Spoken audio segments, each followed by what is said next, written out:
Welcome to Spread Hunter Daily Safari.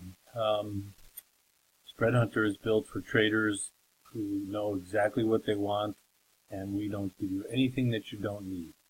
So hang on and we'll talk a little bit about what went on today. So a few things of interest went on today. First of all, the S&Ps had about a 20-point futures range, which equates to $2 in the SPY, which means that you can juxtapose these options here in front of you and see where the trades would have proceeded for the day. And I know that these 259s traded under a dime. I don't know what the low was on the 258s, but I'll bet you if the 259s were a dime, the 258s were in the 25-cent range. You can see where they closed, and the market's still down on the day. The other thing that I wanted to mention is that the UVXY had a very wide range today, and it was well over 16, and it started the day well under 15. And the trade in the UVXY, strangely enough, is not on the call side for the increased volatility, although that can come into play. But the trade in the UVXYs is in the puts. And the puts, because the UVXY is a combination of two futures contracts that are rolling, I think, every single day, there's a constant downward pressure on the UVXY. A month and a half ago, maybe even less, this thing was over 30.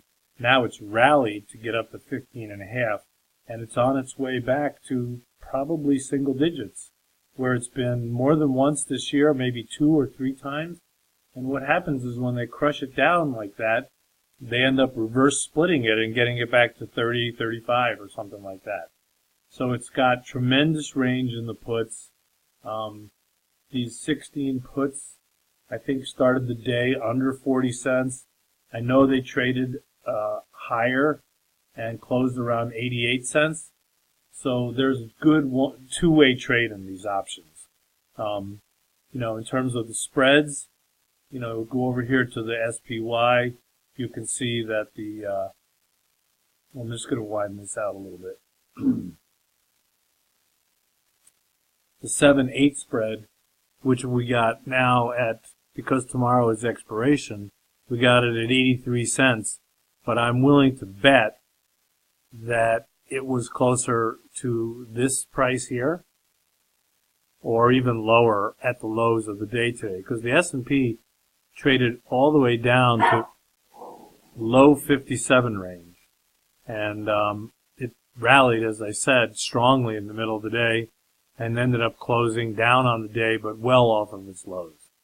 So I hope you can make something out of this. And we'll talk about specific instances as they arise and specific options as we see them. So have a good evening. Ciao.